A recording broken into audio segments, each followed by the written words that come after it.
Magandang gabi. Welcome sa Pampatulog Stories. Bago tayo magsimula, shoutout sa ating mga listener kabilang sina Ana Mermehoge from Kuwait, Cedric Dakigan, Nikita, Simply Gemma, at sa iba pang sumusubaybay sa ating mga kwento. Maraming salamat sa inyong suporta. Tahimik ang baryo at lahat ng bata takot dumaan sa bahay ni Mang Sungit.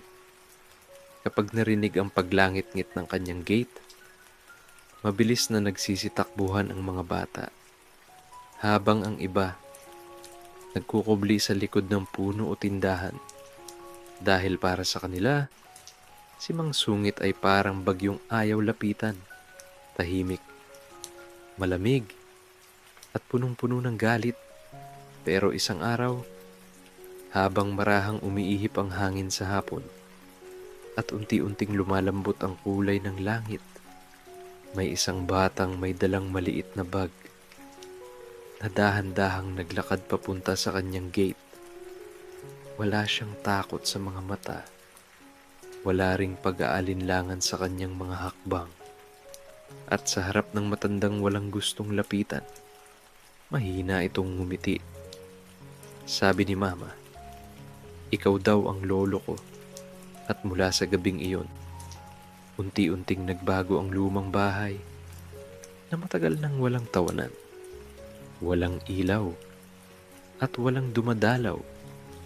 Kaya bago natin simulan ang kwento, humiga ka muna ng komportable.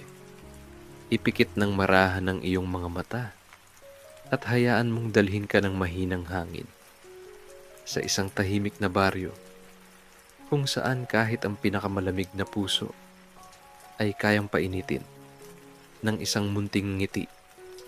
Sa isang baryo, mabagal ang ikot ng electric fan sa bawat bahay, at sa ilalim ng mainit na araw, nagsisipagtakbuhan ang mga bata sa gitna ng kalsada. May naglalaro ng holen, may humahabol sa burador na putulan ng tali, at may nagtatawanan habang nagtatalsikan ng tubig mula sa poso. Pero sa dulo ng baryo, may isang bahay na walang ingay. Lumang-luma ang bubong, kalawangin ng gate, at natatakpan ng malalaking puno ang halos buong bakuran. Bahay iyon ni Mang Sungit. Walang may alam sa tunay niyang pangalan. Para sa lahat, siya ang matandang laging galit. Matangkad pa rin kahit kubana ng bahagya. Makapal ang kilay at matalim ang tingin na parang laging may kaaway. Kapag may batang nagkamaling mapalapit sa bakod niya, "Anong ginagawa niyo riyan?" Mabilis na nagtatakbuhan ng lahat. "Baka habulin tayo ni Mang Sungit." Sigaw pa ng iba. Kaya habang tumatagal, mas lalong naging tahimik ang bahay.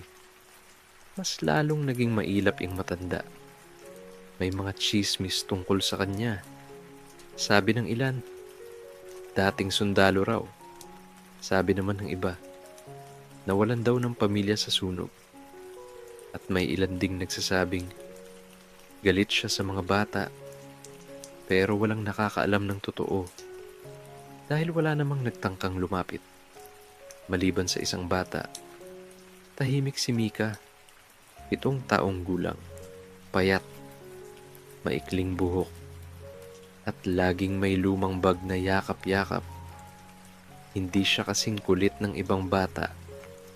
Mas gusto niyang maupo sa ilalim ng puno habang tahimik na pinapanood ang paligid. At gabi-gabi, may hawak siyang lumang litrato, isang litrato ng batang babae, kasama ang isang matandang lalaki. Kupas na iyon. Halos hindi na makita ang muka, pero paulit-ulit iyong tinititigan ni Mika dahil iyon na lang ang alaala ng kanyang ina. Mahina na noon ang kanyang ina na si Mildred. Palaging inuubo, palaging hinihingal. At isang gabi, habang maulan sa labas, marahang hinawakan ng kanyang ina ang kamay niya. "Mika, Mahina ang boses nito. Kapag wala na ako, nanghilid agad ang luha ng bata. Mama, ngumiti ng bahagya si Aling Mildred. Hanapin mo ang lolo mo. Tahimik ang hangin. Totoo po bang mabait siya?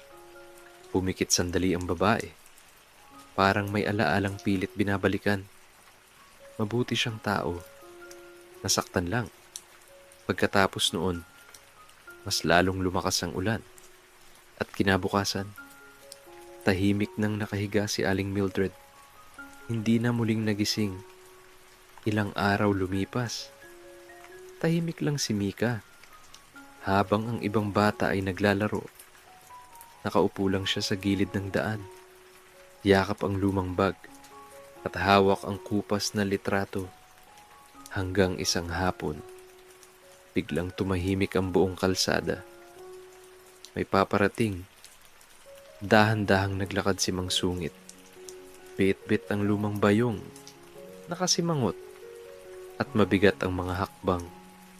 Takbo! Sigaw ng isang bata. Nagkagulo agad ang lahat.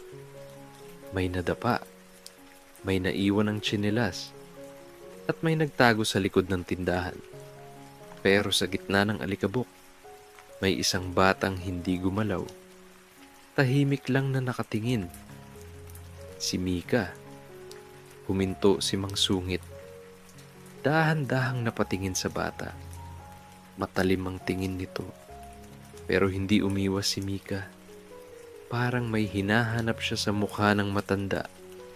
At sa unang pagkakataon matapos ang napakaraming taon, may batang tumingin kay Mang Sungit nang walang takot. Tahimik ang hangin. Marahang gumalaw ang mga dahon. At sa loob ng dibdib ng matanda, may kung anong matagal nang natutulog na tila unti-unting nagising. Maulap ang langit ng umagang iyon. Mahina ang ihip ng hangin at tila mas tahimik ang baryo kaysa karaniwan.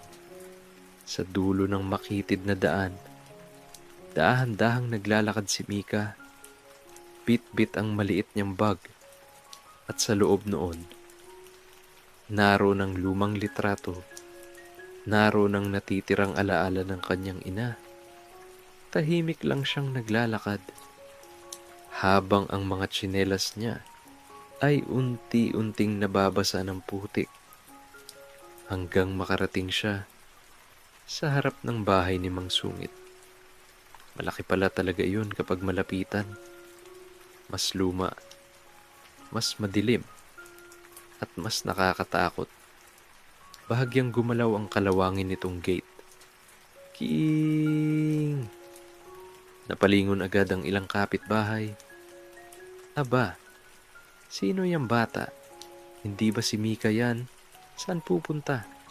At biglang nanlaki ang kanilang mga mata. Dahil dahan-dahang itinulak ni Mika ang gate. At pumasok siya. Parang tumigil ang oras sa baryo. Aray, nako, lalabas na naman si Mang Sungit. Baka sigawan niya ay ang bata. May isang matandang babae pa ang halos mapatakbo. Pero huli na. Nasa tapat na ng pinto si Mika. Tahimik ang paligid. Mahina lang ang hangin. At marahang kumatok ang bata. Tok, tok, tok. Walang sumagot. Kaya muli siyang kumatok. Mas malakas. Tok, tok, tok. Maya-maya, may maririnig na mabibigat na yabag. Dahan-dahang bumukas ang pinto at sumilip si Mang Sungit. Nakasimangot, magulo ang buhok at halatang naiistorbo. Anong kailangan mo? Mabigat ang boses nito. Napayuko sandali si Mika pero huminga siya ng malalim. Sabi ni Mama, dito raw nakatira ang lolo ko. Biglang nanahimik ang paligid. Parang pati hangin ay tumigil. Naningkit ang mata ng matanda. Anong pangalan mo? Mika po. At dahan-dahang inilabas ng bata ang lumang litrato. Nang makita iyon ni Mang Sungit, parang may kung anong dumaan sa mukha niya. Gulat, takot, at sakit. Bahagyang nanginig ang kanyang kamay. Saan mo nakuha yan? Kay mama po. Tahimik ulit. Mahaba. Mabigat. Hanggang sa biglang kumulog. At bumuhos ang malakas na ulan. Nagulat si Mika. Mabilis siyang napaatras mula sa pintuan. Pero hindi niya iniwan ang gate. Tahimik lang siyang nakatayo habang nababasa. Nakatingin kay Mang Sungit.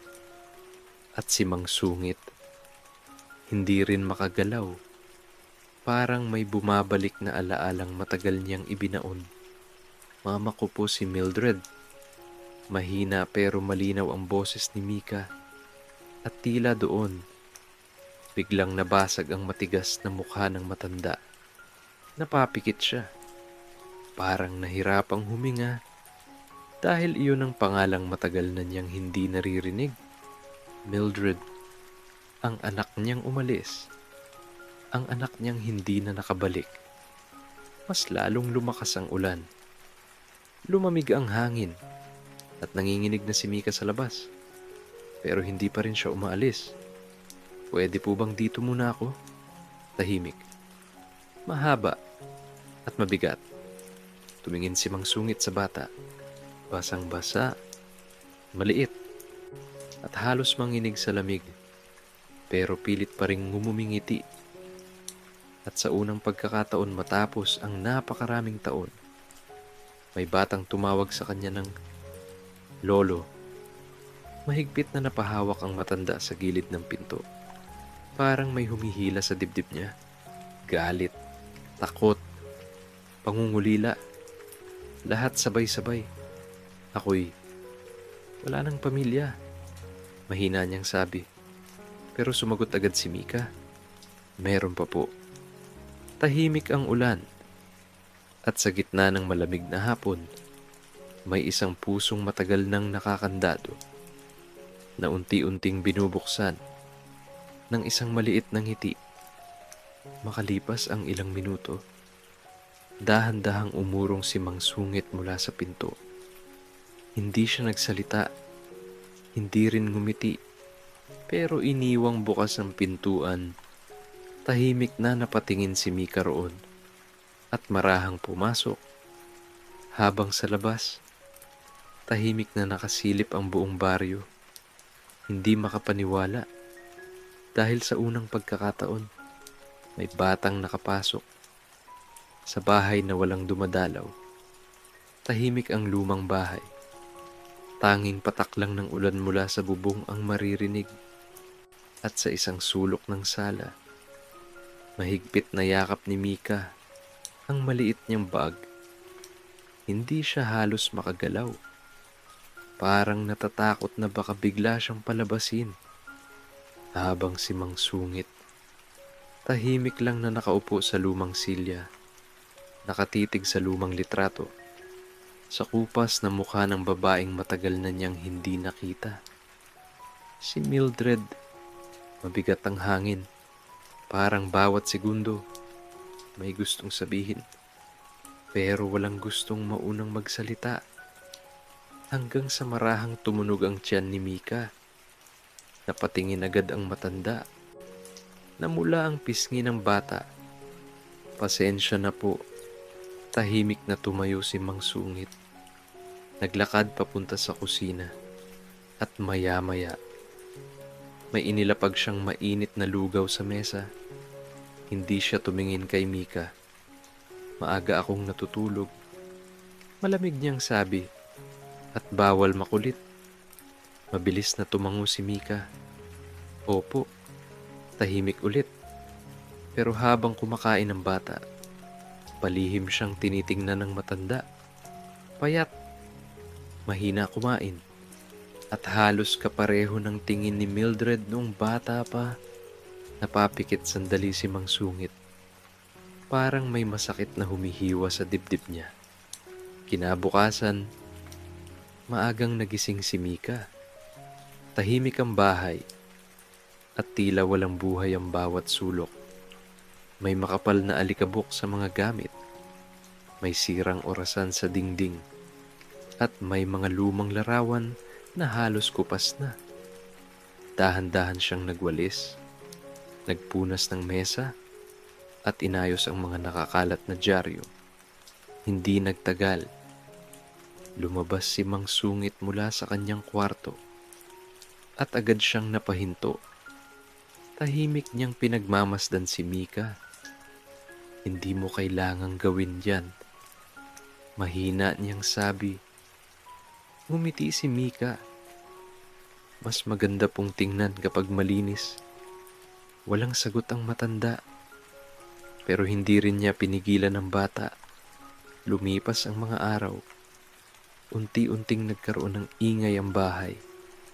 Mahihinang yabag, munting tawanan, at minsan, mahinang pagkanta ni Mika habang nagwawalis.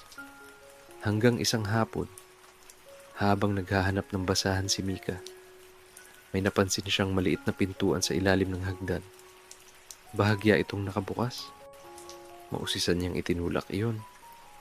Hiing! At bumungad ang isang lumang silid. Maalikabok, madilim, at puno ng mga kahon. Tahimik siyang lumapit, hanggang sa may makita siyang maliit na kahon na kahoy. Dahan-dahan niya iyong binuksan, at agad siyang napangiti. May maliliit na laruan sa loob, kahoy na trumpo, lumang tirador, at isang maliit na manikang basahan. Pero sa ilalim ng mga iyon, may lumang litrato, batang si Mildred, kasama si Mang Sungit. Pareho silang nakangiti. Masaya, parang walang problema sa mundo. Mama, mahina niyang bulong. Anong ginagawa mo rito? Biglang natigilan si Mika. Nasa likuran na pala si Mang Sungit. Mabilis na yumuko ang bata. Pasensya na po. Tahimik lang ang matanda. Nakatingin sa kahon. At maya-maya, dahan-dahan siyang lumapit. Kinuha ang maliit na manikang basahan. Mahigpit niya iyong hinawakan. Parang natatakot na mawala ulit. Paborito niya ito noon. Mahina niyang sabi. Nanahimik si Mika. At doon, sa unang pagkakataon, nagsalita si Mang Sungit tungkol kay Mildred. Makulit siya noon. Bahagyang napangiti ang matanda. Mahilig umakyat sa puno. Mahilig manghulit kapag nagtatanim ako. Unti-unting nabasa ang kanyang mga mata. At mahilig magsabi na paglaki niya, hindi niya ako iiwan. Tahimik ang silid. At sa gitna ng lumang alikabok, parang muling nabuhay ang mga alaala. Pero biglang nag-iba ang mukha ng matanda. Nawala ang munting ngiti. At kasalanan ko kung bakit siya umalis. Napatingin si Mika. Tahimik lang siyang nakikinig. Mahigpit akong ama. Mabigat ang boses ni Mang Sungit. Lagi kong gustong sundin niya ako. Hanggang sa isang araw, napahinto siya. Parang hirap ilabas ang mga salita. Nag-away kami.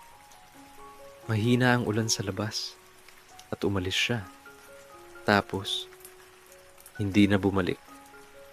Tahimik na pumatak ang luha mula sa mata ng matanda. Mabilis iyong pinunasan. Parang ayaw niyang makita siyang umiiyak. Pero nakita iyon ni Mika. At marahang lumapit ang bata. Hinawakan ang kulubot niyang kamay. Mahal ka po ni Mama. Mahina niyang sabi. Parang biglang tumigil ang mundo. Dahan-dahang napatingin si Mang Sungit kay Mika. At sa murang mukha ng bata, parang muli niyang nakita ang anak. Tahimik ang hangin. At sa loob ng pusong matagal ng punong-puno ng galit, may sugat na unti-unting naghihilom. Maliwanag ang umaga. Mahina ang ihip ng hangin. At sa unang pagkakataon matapos ang maraming taon, may usok nang lumalabas mula sa kusina ni Mang Sungit. Tahimik na naghihiwa ng gulay ang matanda, habang si Mika abalang nagwawalis sa bakuran. Lolo, napahinto si Mang Sungit. Parang nanibago pa rin siya sa tawag na yun. Pwede po ba akong magtanim? Bahagyang napabuntong hininga ang matanda. At anong alam mo sa pagtatanim? Ngumiti si Mika. Wala po. Pero pwede niyo po akong turuan. Tahimik na umiwas ng tingin si Mang Sungit. Pero maya-maya, may iniabot siyang maliit na pala, dahan-dahan sa ugat. At doon nagsimula ang mga simpleng araw na matagal nang nawala sa lumang bahay. Tuwing umaga, magkasama silang nagdidilig.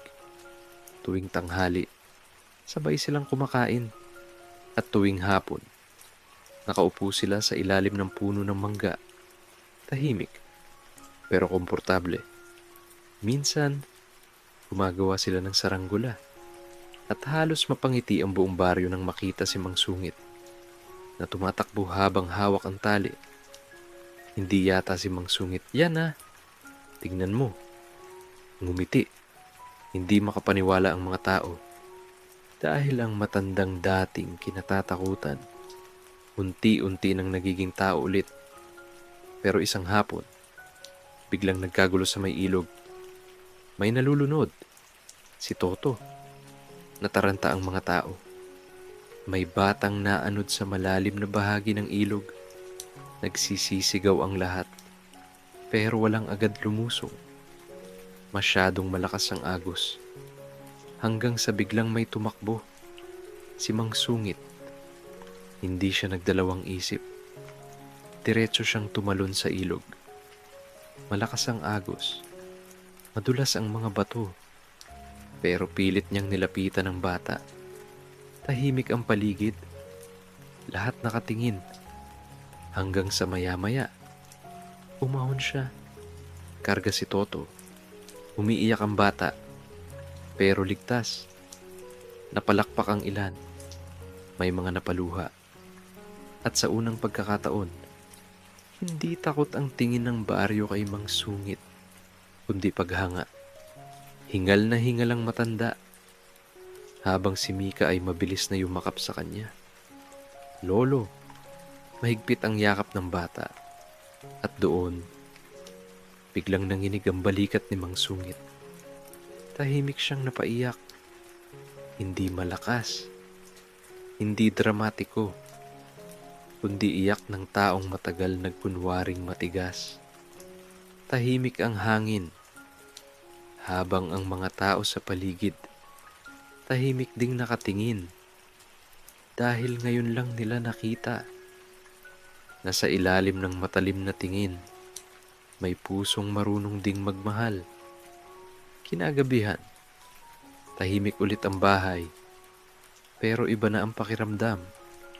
May mainit ng pagkain sa mesa, may mahinang tawanan, at may isang matandang hindi na kayang itago na unti-unti na siyang sumasaya. Habang sa labas, marahang umiihip ang hangin at sa ilalim ng punong mangga, may isang saranggolang naiwan. Sumasayaw sa dilim na parang paalala na kahit ang pusong matagal na sira, kaya pa ring muling lumipad. Tahimik ang gabi. Mahina ang ulan sa bubong. At sa lumang bahay ni Mang Sungit, may kakaibang init na unti-unting nabubuo sa kusina. Tahimik na naghuhugas ng pinggan si Mika, habang si Mang Sungit naman nakatulala lang sa may bintana. Pinagmamasdan ang mahinang patak ng ulan. "Lolo," mahina ang tawag ni Mika. Hindi agad sumagot ang matanda. "Masaya po ba kayo?" Bahagyang napakunot-no si Mang Sungit. Parang matagal na niyang hindi tinatanong sa sarili ang bagay na yon. Hanggang sa marahan siyang napabuntong hininga. "Hindi ko alam. Pero sa totoo lang, matagal na panahon na rin mula nang maramdaman niyang hindi na malamig ang bahay. Dahil naroon si Mika, may munting yabag, may mahinang tawanan, May batang paulit-ulit tumatawag ng lolo at gabi-gabing bago matulog. Tahimik na nagiiwan ng basong tubig sa tabi niya. Maliit na bagay, pero sapat para unti-unting tunawin ang matagal ng yelo sa puso niya. Kinabukasan, makulimlim ang langit. Habang nag-aayos si Mika ng lumang aparador, may nahulog na maliit na kahon. Tok, napaupo siya sa sahig at dahan-dahang binuksan ng kahon. Sa loob, may lumang tela, isang kupas na kwintas, at isang sobre. Nanigas si Mika dahil nakasulat sa harap nito, "Para kay Papa." Mahina ang tibok ng dibdib niya. Parang may bumubulong na mahalaga iyon. Mabilis siyang tumakbo palabas. "Lolo," napalingon si Mang Sungit mula sa bakuran. "May nakita po ako." Tahimik niyang inabot ang sobre at nang makita iyon ng matanda, parang nawalan siya ng hangin. Bahagyang nanginig ang kamay niya. Hindi maaari. Mahina niyang bulong. Dahan-dahan niyang binuksan ang sulat. At habang binabasa, unti-unting nabasa ang kanyang mga mata. Tahimik si Mika habang ang mahinang hangin ay dumaraan sa bakuran hanggang sa marahang bumagsak ang matanda sa lumang upuan. At doon, sa unang pagkakataon, narinig ni Mika ang boses ng kanyang ina sa pamamagitan ng sulat. "Pa, kung mabasa mo man ito, siguro matagal na akong wala. Tahimik ang paligid. Pasensya ka na kung hindi ako nakabalik agad. Marami akong gustong sabihin noon, pero habang tumatagal, mas lalo akong natakot." Napahigpit ang hawak ni Mang Sungit sa papel.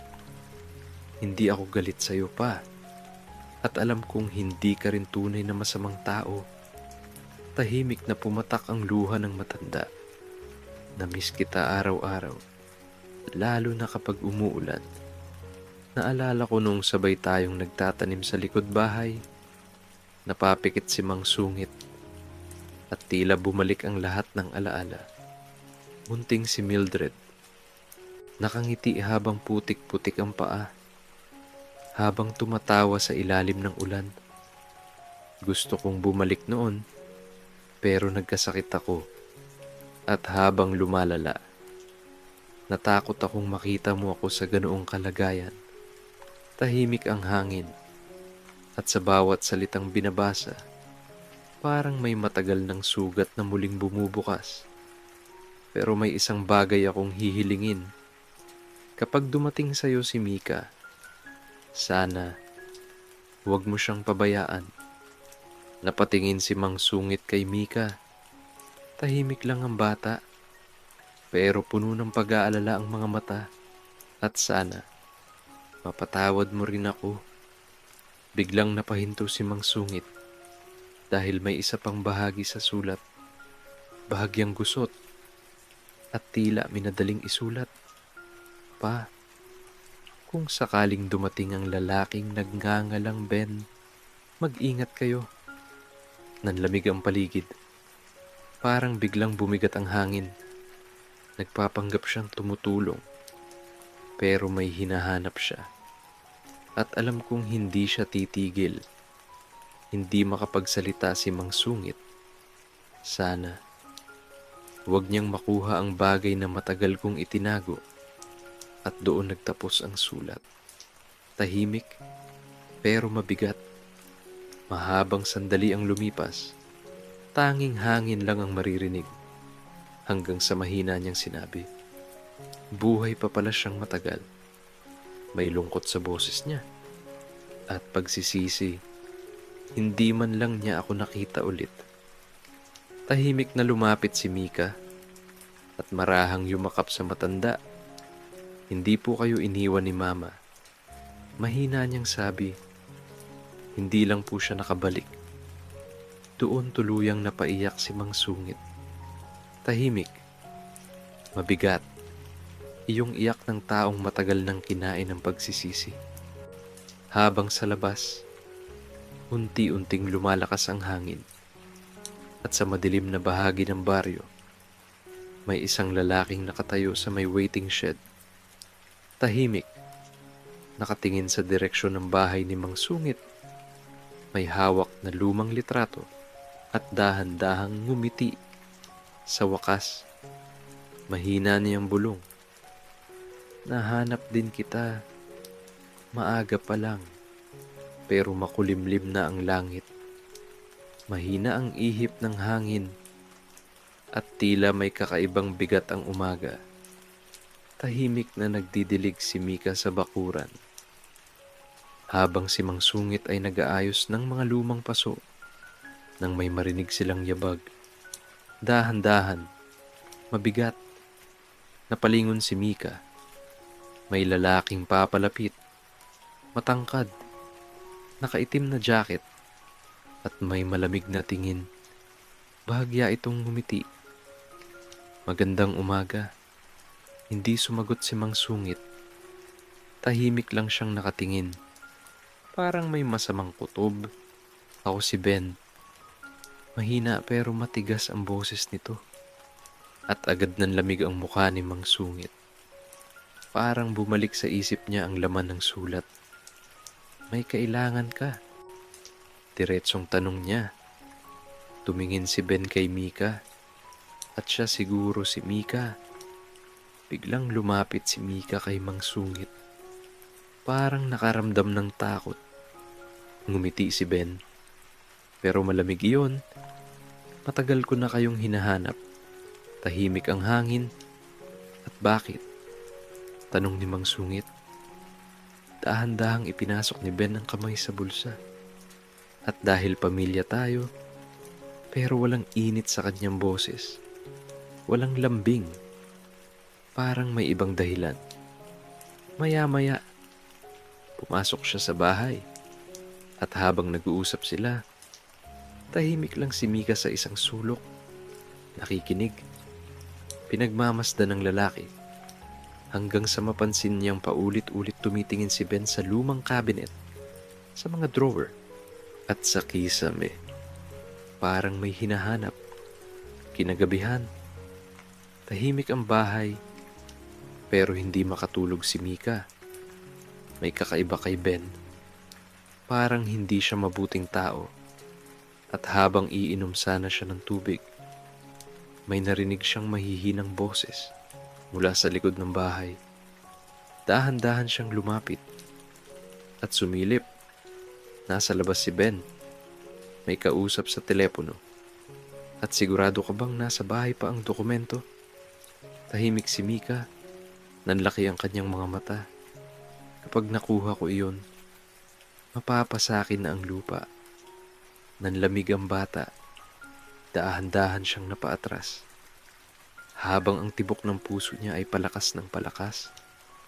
Dahil ngayon, alam na niya, hindi pamilya ang ipinunta ni Ben. May iba itong pakay at posibleng panganib iyon para sa kanila. Tahimik ang gabi. Mahina ang kuliglig sa labas at sa loob ng lumang bahay. Hindi mapakali si Mika. Mahigpit niyang yakap ang kanyang unan. Habang paulit-ulit bumabalik sa isip niya ang narinig. Kapag nakuha ko ang dokumento, mapapasakin na ang lupa. Nanlalamig pa rin ang kanyang mga kamay. Tahimik siyang bumangon at dahan-dahang lumabas ng kwarto. Sa sala, nakatulala si Mang Sungit. May hawak na lumang tasa ng kape. At tila malalim ang iniisip. Lolo. Mahina ang tawag ni Mika. Napatingin agad ang matanda. Ano yun? Nag-atubili ang bata. Pero huminga siya ng malalim. Narinig ko po si Ben. Unti-unting nag-iba ang mukha ni Mang Sungit. At hindi po yata siya mabuting tao. Tahimik ang hangin. Habang ikinuwento ni Mika ang lahat. Ang tawag sa telepono, ang dokumento, at ang lupa. Mahigpit na napahawak si Mang Sungit sa tasa hanggang sa bahagya yung manginig. Alam ko, mahina niyang sabi. Nagulat si Mika. Totoo pong may dokumento. Dahan-dahang tumango ang matanda at matagal na niyang hinahanap iyon. Tahimik ulit. Mahaba. Mabigat. Hanggang sa marahang tumayo si Mang Sungit. Naglakad papunta sa lumang kabinet at may inilabas na maliit na bakal na kahon. Mabagal niya iyong binuksan. Sa loob, may mga lumang papel, mga litrato, at isang sertipiko ng lupa. Kay Mildred dapat ito. Mahina niyang sabi. Pamana ko sana. Napayo ko siya, pero hindi ko na ibigay. Tahimik na nakikinig si Mika at si Ben. Bahagyang napapikit si Mang Sungit. Si Ben ay ang lalaking minsang nilapitan ni Mildred para humingi ng tulong. Ngunit may masamang balak pala. Mahina ang hangin. Noong panahong may sakit na siya. At simula noon, pilit niyang kinukuha ang lupa. Nanahimik si Mika. Pero maya-maya, may tanong siyang matagal nang nasa isip niya. Lolo.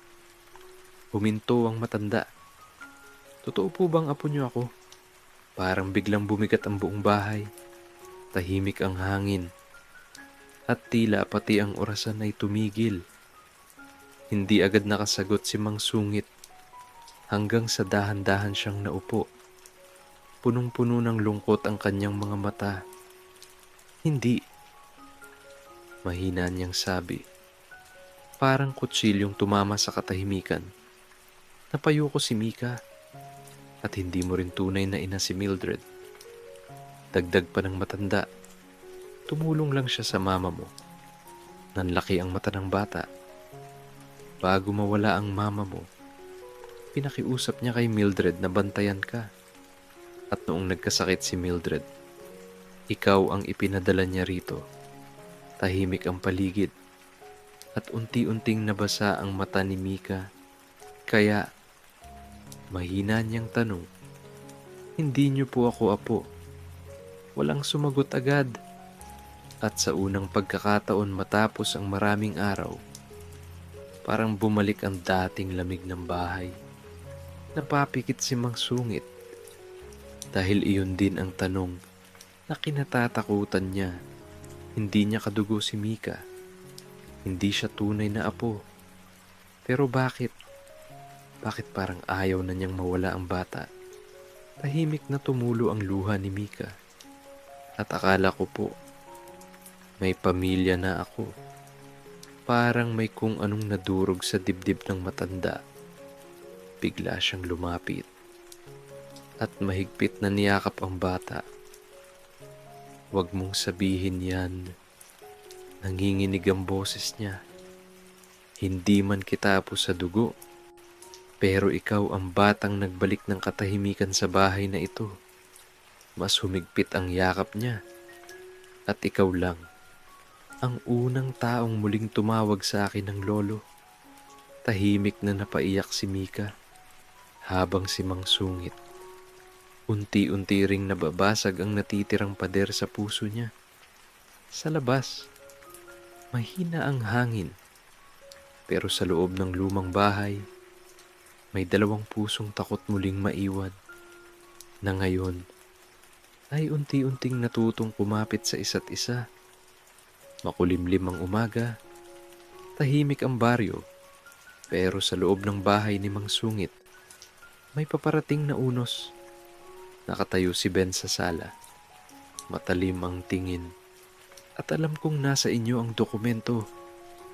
Mahigpit na hawak ni Mang Sungit ang bakal na kahon, habang si Mika ay nasa likuran niya. Tahimik, pero nanginginig. Umalis ka na rito. Mabigat na sabi ng matanda.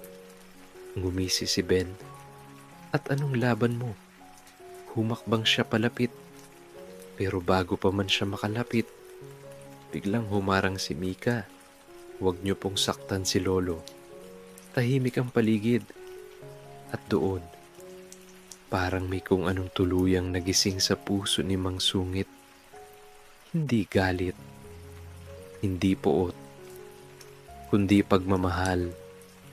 Mahigpit niyang hinawakan ang balikat ni Mika at walang sino man ang kukuha sa batang ito sa akin. Mabigat ang kanyang boses, matatag at puno ng tapang. Saglit na natigilan si Ben dahil ngayon lang niya nakita na ang dating matandang puno ng galit ay handa ng lumaban para sa ibang tao. Hindi nagtagal. Dumating ang ilang taga-baryo dahil narinig nila ang sigawan at nang malaman nila ang totoo, unti-unting umurong si Ben. Galit. Pero wala nang magawa. Hindi pa ito tapos. Malamig niyang sabi bago tuluyang umalis. Tahimik ang hangin habang mahigpit pa ring yakap ni Mika si Mang Sungit. Lolo, mahina niyang tawag. Dahan-dahang yumuko ang matanda. At sa wakas, ngumiti siya. Hindi pilit, hindi mabigat, kundi ngiting matagal na niyang nakalimutan. Hindi kita apo sa dugo. Mahina niyang sabi. Pero ikaw ang batang nagbalik ng puso ko. Tuluyang napaiyak si Mika at niyakap siya ng mahigpit. Lumipas ang mga araw. Unti-unting nagbago ang lumang bahay. Hindi na iyon tahimik. Hindi na malamig. Tuwing hapon, may mga batang naglalaro na sa bakuran. May nagtatawanan. May humihingi ng mangga. At may isang matandang hindi na sumisigaw. Sa ilalim ng punong mangga, tahimik na nakaupo si Mang Sungit. Habang si Mika ay natutulog sa kanyang tabi, marahang umiihip ang hangin. At sa unang pagkakataon matapos ang napakaraming taon, hindi na malungkot ang bahay. Dahil minsan, hindi dugo ang bumubuo ng pamilya, kundi ang mga pusong piniling manatili. Tahimik ang bukid, marahang humihip ang hangin, at sa ilalim ng punong mangga, may isang matandang nakangiti, habang may batang mahimbing na natutulog sa kanyang kandungan. At sa wakas, nakauwi na rin sa liwanag ang bahay na walang dumadalaw. Magandang gabi.